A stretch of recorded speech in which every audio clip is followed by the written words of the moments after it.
오늘 우리에게 주시는 하나님 말씀은 요한복음 21장 1절에서 6절까지 교독하시고 마지막 절 같이 읽겠습니다. 그 후에 예수께서 디베라 호수에서 또 제자들에게 자기를 나타내셨으니 나타내신 일은 이러하니라.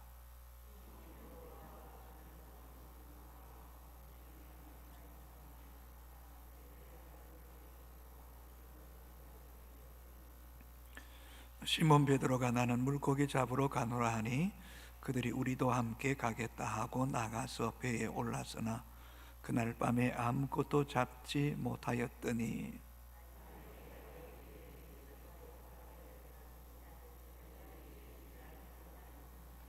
예수께서 이르시되 얘들아 너희에게 고기가 있느냐 대답하되 없나이다.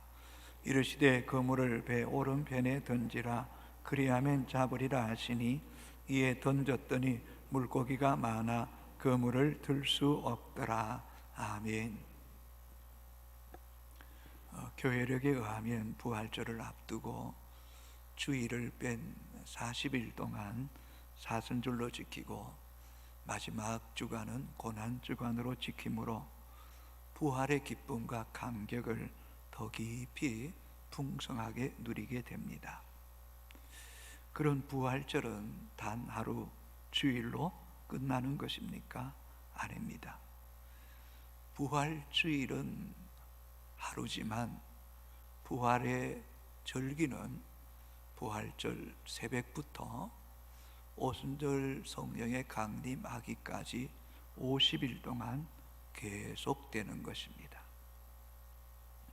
어디 그뿐입니까? 초대교회가 안식일에 토요일에 지키다가 주일로 바꾼 근거가 예수 그리스도께서 안식 후 첫날에 부활하셨기 때문에 주일을 지킴으로 우리는 매주 부활의 기쁨과 감격과 소망을 가져야 합니다. 이것으로도 부족합니다. 우리는 매일매일을 24시간 부활하신 주님과 동행할 뿐만 아니라 우리의 부활의 산소망 되시는 주님을 영원토록 소망하는 가운데 주의 나라에 들어가기까지 부활의 주님과 함께하는 성도의 삶이 되어야 될 줄로 믿습니다. 부활하신 예수 그리스도는 지금 이 시간에도 우리와 함께 하십니다. 요한복음 21장 1절입니다. 그 후에 예수께서 디베라 호수에서 또 제자들에게 자기를 나타내셨으니 나타나신 일은 이러하니라. 그 후에라고 시작합니다. 이 말은 그 전에 있었던 일 후에라는 말입니다. 그 전이란 요한복음 20장에서 부활하신 예수님이 저녁에 제자들이 두려움에 사로잡혀서 문을 굳게 걷어 잠궜는데 시간과 공간을 초월해서 그 가운데 오셔서 제자들에게 평강이 있을지어다 말씀하셨습니다. 그로부터 또 8회를 지난 후에 다시 다락방에 제자들이 모여 있을 때도 동일하게 문은 닫혔는데 그 가운데 오셔서 너에게 평강이 있을지어다 하고 말씀하셨습니다. 본문은 그 후에 디베라 호숫가에 제자들이 물고기를 잡고 있을 때 또 나타나셨습니다. 그래서 요한복음 21장 14절 이렇게 기록합니다. 같이 읽습니다. 이것은 예수께서 죽은 자 가운데서 살아나신 후에 세 번째로 제자들에게 나타나신 것이라. 그 제자들에게는 부활한 주님이 세 번째 나타나신 거예요. 3은 하늘의 수입니다. 성부, 성자, 성령 완전수이기도 합니다. 곧 예수 그리스도는 오늘도 주의 백성들에게 자신을 명확하게 나타내시기를 원하시는 분입니다. 그래서 1절에 보면 나타내셨으니 나타나신 일은 이러하니라 두 번이나 말씀하고 있습니다. 제자들이 예수님을 직접 찾아갔을 때 예수님이 나타난 게 아니에요. 예수님이 주도적으로, 예수님이 적극적으로 세 번이나 제자들에게 찾아오셔서 자신을 밝히 드러내셨음을 강조하고 있습니다. 그러나 정말 안타깝고 또 이해할 수 없는 일은 부활하신 예수님을 그렇게 만났음에도 불구하고 제자들은 3년 전의 생활로 되돌아가서 디베라 호수에서 물고기를 잡고 있다는 것은 참으로 가슴 아픈 일입니다. 예수님 편에서 보면 기가 찰 일입니다. 어떻게 제자들이 이렇게 나약하게 쉽게 무너질 수 있단 말입니까? 지금 제자들의 모습은 영락없이 3년 전 예수님을 만나기 전의 모습과 똑같습니다. 실로 어처구니 없는 일이 아닐 수 없습니다. 예수님께서 제자들을 각각 부르시고 3년 동안 동고동 나가시고 친히 말씀하시고 수많은 표적과 기사를 제자들이 눈으로 똑똑히 보았을 뿐만 아니라 부활하신 주님이 그들 안에 찾아오셔서 손을 보고 옆구리를 보여주시며 부활하고 말씀하심을 통하여 보고 기뻐했던 제자들이 아닙니까? 그러나 그들 안에 있었던 믿음도 부활의 기쁨도 일순간 안개처럼 바람처럼 다 사라지고 옛 생활로 되돌아가서 생존을 위해서 먹고 살기 위해서 밤새도록 근물질했습니다. 성도 여러분, 어쩌면 이 모습이 오늘을 살아가는 우리의 모습은 아닌지. 사순절, 고난주간, 부활절 지키며 기뻐하며 경배했습니다. 그러나 삶의 현장에서는 철저하게 혼자 살아가고 있지는 않습니까? 치열한 경쟁사회 속에서 살아남기 위해서 고군분투하며 전전긍긍하는데 혼자 안간힘을 쓰고 지쳐있지는 않습니까? 제자들은 옛 생활로 되돌아가서 디베라 호숫가에 그물을 던지고 있지만 그곳까지 찾아오셔서 자신을 계시하기를 원하시는 그 주님은 오늘도 저와 여러분의 삶의 현장 속에 어쩌면 홀로 인생의 무거운 짐을 지고 전전긍긍할 때에 찾아오셔서 함께 하시기를 원하시면서 계시록 3장 20절의 말씀처럼 볼지어다 내가 문 밖에 서서 두드리노니 누구든지 내 음성을 듣고 문을 열면 내가 그에게 들어가 그와 더불어 먹고 그는 나와 더불어 먹으리라고 말씀하셨던 그 주님의 음성 듣고 마음의 문을 열고 주를 주인으로 모실 수 있는 그런 효성의 가족들이 되기를 주의 이름으로 축복합니다. 2절 같이 읽습니다. 시몬 베드로와 디두모라는 도마와 갈릴리 가나 사람 나다나엘과 세베대의 아들들과 또 다른 제자 둘이 함께 있더니 여기에 최소한 7명의 제자들이 등장합니다. 베드로, 도마, 나다나엘, 알페오의 두 아들 야고보, 요한, 다른 두 제자들이라고 표현하고 있습니다. 예수님의 제자들 가운데 핵심적인 인물이 여기 다 들어가 있습니다. 3절입니다. 같이 읽습니다. 시몬 베드로가 나는 물고기 잡으러 가노라 하니 그들이 우리도 함께 가겠다 하고 나가서 배에 올랐으나 그날 밤에 아무것도 잡지 못하였더니 수제자라는 그 호칭이 부끄럽게 베드로가 물고기 잡으러 가자라고 말하자 다른 제자들도 하나같이 다 따라가고 말았습니다. 그 누구도 아닙니다, 안 됩니다. 주님 따라가야 됩니다. 라고 말하는 제자 한 사람도 없었다는 거예요. 마치 죽은 물고기가 그저 탕 위에 맥없이 떠내려가는 것처럼 다수의 군중심리에서 하나같이 물고기 잡으러 가버리고 말았습니다. 예수님이 제자들에게 분명히 말씀하시지 않았습니까? 좁은 길로 가라. 넓은 길은 멸망의 길이다. 좁은 길은 작고 협착하여 찾는 이가 적지만 그 길이 생명의 길이라고 말씀하셨습니다. 그렇습니다. 진정한 제자는 다수가 가는 길이 아닐지라도, 소수가 가는 길 아니면 혼자라서라도 묵묵히 주님이 걸어가신 길, 좁고 협착한 길을 걸어갈 수 있는 영적인 소신이 있는 사람, 고집이 있는 사람, 야성이 있는 그리스도인이 오늘 이 시대에 절대적으로 필요합니다. 예수님께서 끔찍한 십자가의 고난을 앞에 두시고서도 누가복음 13장 33절에 오늘과 내일과 모레는 내가 갈 길을 가야 하리니, 오늘도 내일도 모레도 내가 갈 길을 가야 하리니.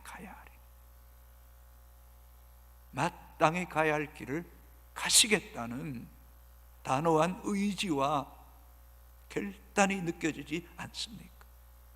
이것이 믿음의 성도의 삶이어야 됩니다. 사도 바울이 세상이 자신을 외면하고 정죄하고 십자가에 못 박으면 나도 세상에 대하여 십자가에 못 박는다. 세상 사람들이 우리를 조롱하고 멸시할 때 세상의 눈에 의해서 두려워 세상을 쫓아가는 것이 아니라, 세상이 그러면 나도 세상에 대해서 못 받고 주의 길을 걸어갈 수 있는 사람이 돼야죠. 말세가 되면 많은 환난이 있고 고난과 핍박이 있음을 인하여 수많은 사람들이 그리스도를 배교하게 될 텐데, 그때 어떻게 하시겠습니까? 주를 등지고 세상 길로 가시겠습니까? 수많은 사람들이 그 길을 걸어간다 할지라도 우리는 길이요 진리요 생명이신 예수 그리스도를 끝까지 따라가 부활의 산 소망 되시는 주의 나라에 이르는 하나님 백성들이 되어야 될 줄로 믿습니다. 본문의 말씀을 나누면 제자들의 그 믿음의 태도와 옛생활로 되돌아가는 모습을 보면 믿음의 한계, 믿음의 역부족, 또 인간의 무기력함을 느끼면서 한편으로는 신앙의 회의감을 들 수도 있습니다. 아니 그렇게 주님을 따르고 보고 표적도 보고 부활한 주님 만난 어떻게 그렇게 돌아갈 수 있느냐는 거. 성도 여러분, 성경을 아무리 지식적으로 많이 알고 또 예배했단다 할지라도 성령의 충만함을 받지 않으면 우리 힘으로는 신앙생활을 할 수가 없습니다. 베드로를 의지한 제자들을 보십시오. 그들이 오순절 마가의 다락방에서 성령의 충만함을 받을 때에 그들은 완전히 달라졌습니다. 새 사람이 되었습니다.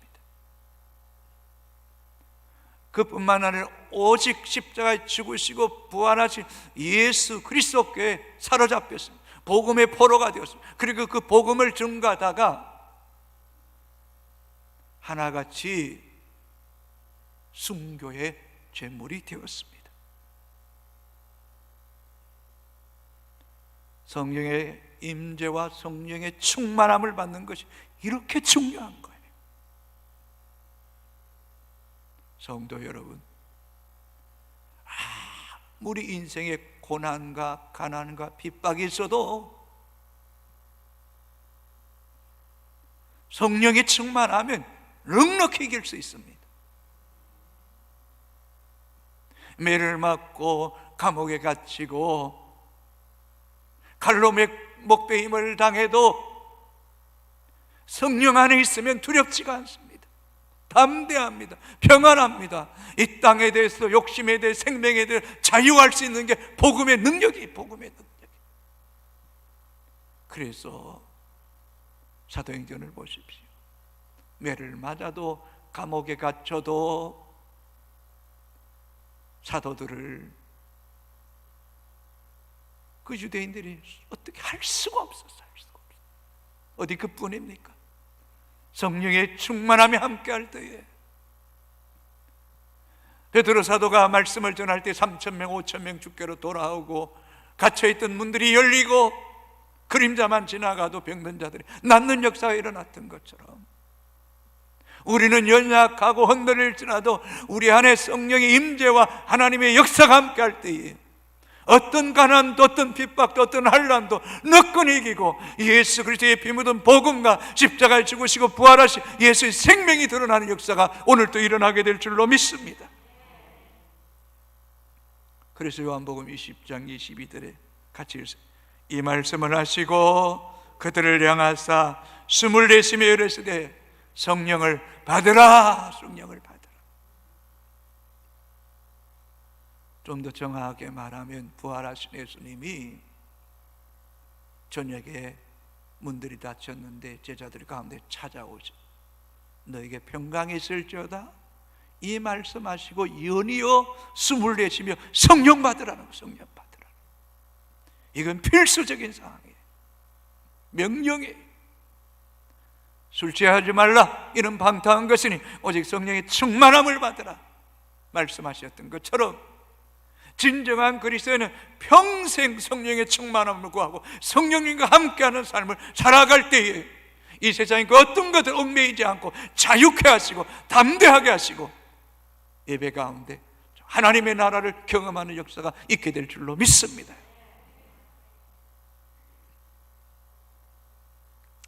유명한 목사님이 해외 가서 집회를 했어요. 교회가 크지 않으니 그저 목사님 같은 집사님이 교회를 섬기는데 말씀을 전한 후에 목사님이 기도해 주는데 그 모든 성도에게 줄을 세우면서 잘 돕는 집사님이 있더래요.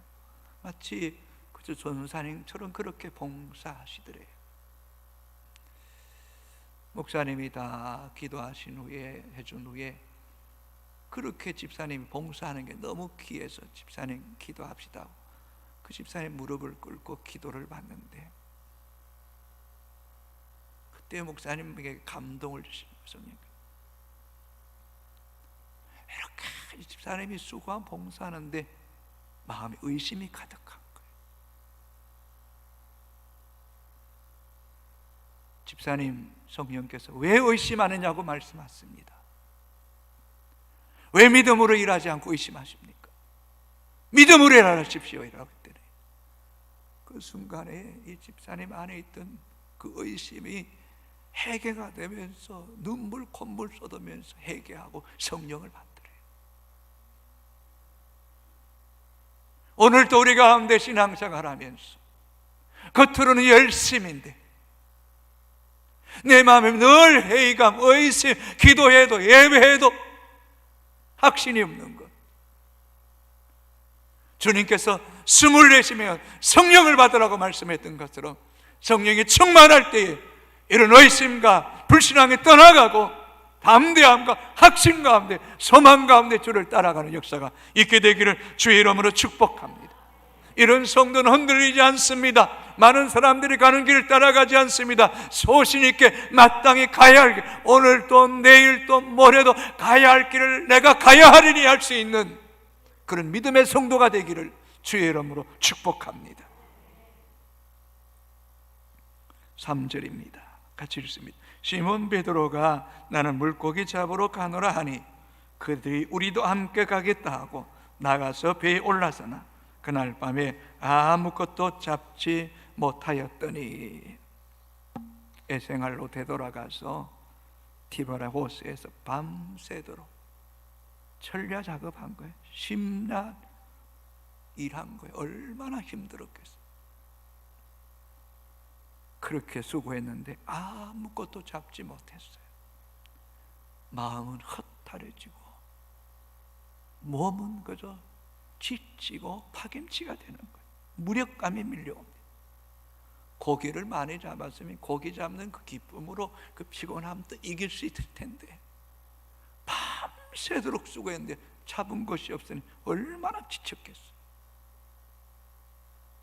저는 제자들이 잡지 못한 것이 하나님의 사랑이고 은혜고 손길이라고 생각합니다. 오늘도 우리 주변에 보면 참 열심히 공부하고 남 못지않게 일하고 부지런히 달려온 사람들 많아요. 그리고 양심적이고 올곧고 갯눈질하지 않았는데도 불구하고 돌이켜보면 인생에 아무것도 잡은 것이 없는 사람들. 그래서 몸도 마음도 다 지쳤어요. 병든 이들도 있잖아요. 참 그런 분들 보면 얼마나 마음이 아픈지 모르겠어요. 그 시간이 주님을 만날 절호의 기회예요. 주님의 부르시는 시간이에요. 모세가 최고의 엘리트 코스를 나와서 스스로 민족을 일하겠다고 할 때 그는 살인자가 되고 실패자가 되고 도망쳐서 미디안 땅에서 40년, 그래 80세대가 되었을 때 스스로 아무것도 할 수 없다고 할 때 하나님 부르시고 내가 너와 함께 한다, 내가 일한다, 가자 하시잖아요. 탕자가 아버지 분깃을 가지고 먼 타국에 가서 실패했던 것이 얼마나 큰 은혜인지. 실패하지 않았더라면 그는 아버지께로 절대로 돌아오지 않았을 거예요. 그렇게 먹을 것이 없어서 돼지가 먹는 지엄절배로도 허기진 배를 못 채우고, 그때서야 아버지 집이 생각. 아버지 집에는 품꾼들도 풍족한데 용기를 내어 아들이 일컬음 받지 못할지라도 종으로만 서들라고 하고 아버지께 돌아올 때 아버지는 최상의 것으로 다 주신 거 아닙니까? 여러분, 수고하고 아무것도 얻은 것이 없을 때 그때 주님의 음성에 귀를 기울여야 됩니다. 21장 4절 5절 같이 읽습니다. 날이 새어 갈 때에 예수께서 바닷가에 서셨으나 제자들이 예수신 줄 알지 못하는지라. 예수께서 이르시되 얘들아 너에게 고기가 있느냐 대답하되 없나이다. 때는 날이 새어갈 무렵이라고 말합니다. 새벽이 맞도록 그물을 던졌지만 아무것도 잡지 못했을 때 주님이 그곳에 오셨어요. 그런데 제자들이 알아보지 못하는 것, 얼마나 안타깝겠어요. 그때 주님께서 제자들에게 말을 건네세요. 얘들아 거기 있느냐? 거기 없는 줄 아시면서도 거기 있느냐라고 물으세요. 그래서 제자들이 대답하되 없나이다라고 대답하는 거예요.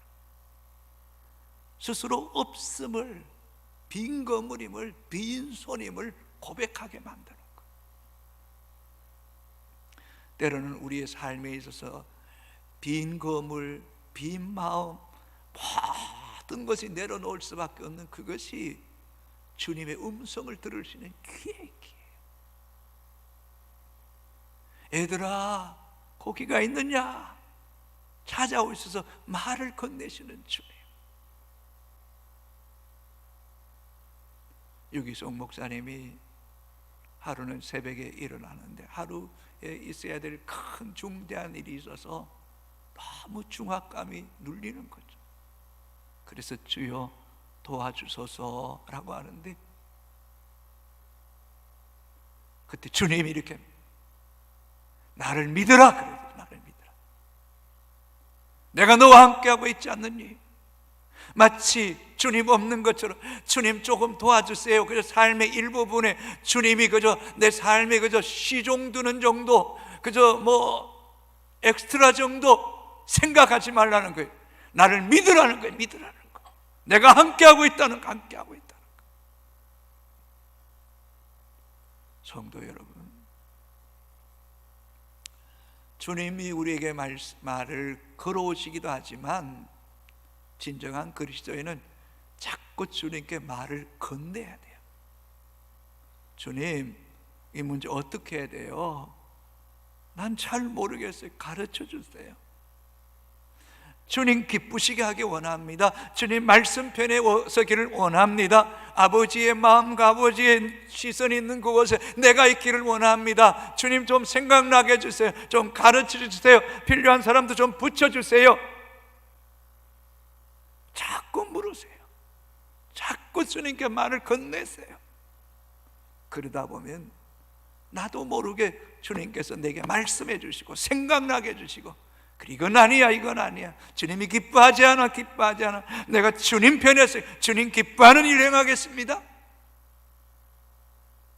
말씀을 건네오시기도 하시고 또 우리로 말을 건네기도 하고, 누가복음 24장에 엠마오 성으로 내려가는 두 제자에게 찾아오셔서 그들과 함께 말을 건네고 말씀을 풀어 가르칠 때 마음이 뜨거워지고 떡을 함께 먹을 때 눈이 열려졌던 것처럼 주님 함께 계심을 늘 인정하고 말을 건네고 묻고 또 답하고 그 가운데 우리의 귀가 열려 주의 음성을 듣는 은혜가 우리에게도 있게 되기를 주의 이름으로 축복합니다. 여러분, 아멘.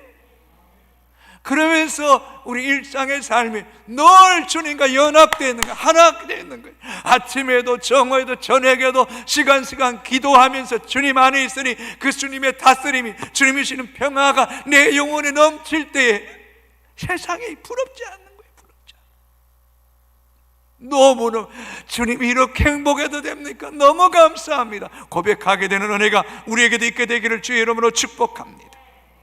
6절을 같이 읽습니다.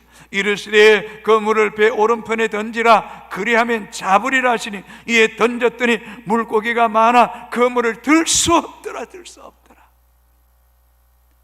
주님이 고기를 잡았느냐 물으시는 것은 우리에게 하실 말씀이 있다는 거예요. 없나이다. 그때 그물을 배 오른편에 던지라, 그리하면 잡으리니. 인간적으로 생각하면 밤새도록 수고 있는데 또 그물 던지라니 말도 안 되는 소리 하지 마세요. 그럴 수도 있잖아요. 빈 그물이니까, 빈 마음이니까 아무것도 자기를 철저하게 비우니 주의 말씀이 들리는 거예요. 오늘 우리 현대인들에게 너무 많은 것들이 생각이 가득해. 잡다한 것이 너무 우리 마음을 장악하고 있어요. 늘 주님 앞에 배워야 되는 줄로 믿습니다.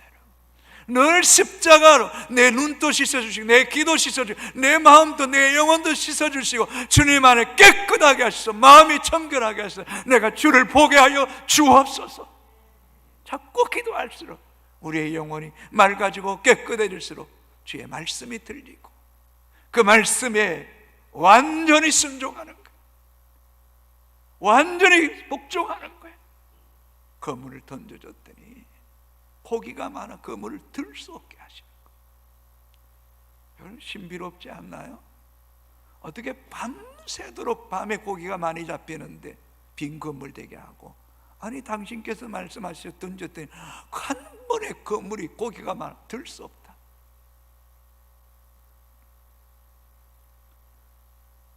주님이 밤새도록 고기를 흩으신 거죠.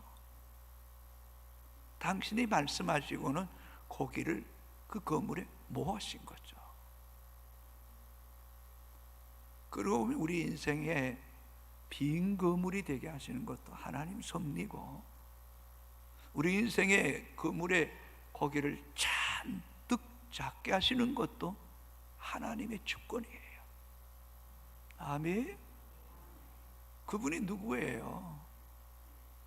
참새 한 마리도 하나님 뜻이 아니면 땅에 떨어지는 법이 없는데 우리의 머리털까지 세심받으시는 주님 아니에요?